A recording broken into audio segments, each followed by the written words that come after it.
Rishi Sunak calls for police to end mob rule, as he calls it. Um, I, however, believe that Sunak's desperate plea, or rather what the press are reporting as a desperate plea, is simply nothing more than fear of the mob. The mob, at least 100 years ago, would have been referred to as such low animals that they would have been dangerous if they had any sort of outlets outside of work or any form of leisure whatsoever.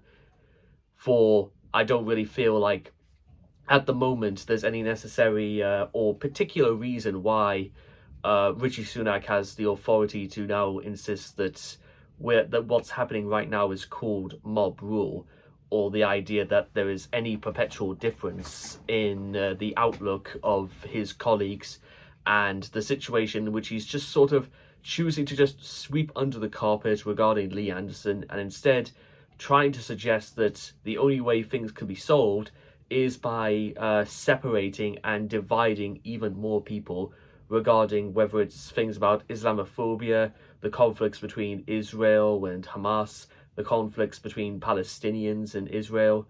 To be honest, this sort of thing is only going to spiral even more and more out of control.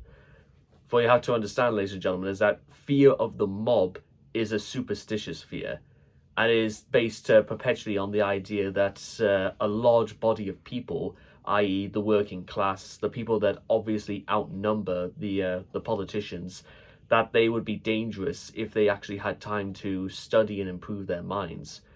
For there's no reason why whatsoever to be afraid of said mob. In fact, the mob is in fact loose right now, and it's in the form of very rich men who spend most of their time perpetuating increasing treadmills of boredom, such as smart restaurants, casinos, hotels, and in particular in politics. I.e., if they can get into that position, then they can make the rules. And if they can make the rules, it means that people will have to, or not, follow them.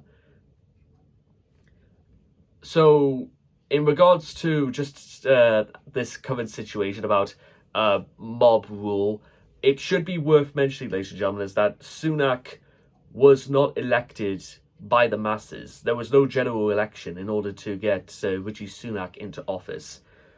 And during that time, ladies and gentlemen, I would say with hand on heart that Sunak's time in office is actually worse than Liz Truss.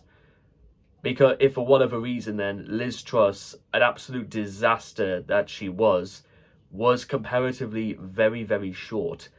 We are nearly 2 years down the line with Rishi Sunak, and well, can you see any perpetual sorts of improvement to this country, to our lives with him in charge? Or do you see that as a result of consequences that have happened around the world, he's simply trying to exert authority as opposed to employing democracy? I don't believe it for 1 second, ladies and gentlemen, when they say there are threats to democracy going on right now. The biggest threat to democracy going on right now is Sunak ordering the police in order to perpetuate a level of control and authority, especially in regards to things that are not even illegal in this country. That's the direction we're heading in, ladies and gentlemen, and it's the direction that Rishi Sunak and his colleagues would have absolutely loved to see this nation go down. A police state and a single-party dictatorship with one person in charge and one person whose authority will be unquestioned. As I mentioned before, ladies and gentlemen, fear of the mob is a superstitious fear. For the average millionaire is merely the average dishwasher in a new suit. You swap places, and which is the justice and which is the thief? And anyone who is actually on mixed terms, or even knows the poor who are on very mixed terms, will understand this very well. Because what exactly does Rishi Sunak have to worry about himself? He is in a position quite apart from so many hundreds of thousands of people. What exactly does he have to be worried about what the mob think?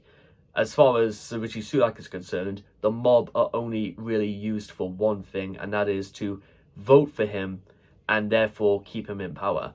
However, With recent by-elections that have perpetuated a landslide in the victory towards Labour, and even some in the direction towards the Reform Party, I think it's fair to say that as long as Rishi Sunak continue to refer to men and women like you and me as the mob, then the mob will continue to grow in voices against Sunak and go elsewhere. Rishi Sunak may think that he can just refer to us as the mob. Well, hand on heart, I'd rather be married to the mob.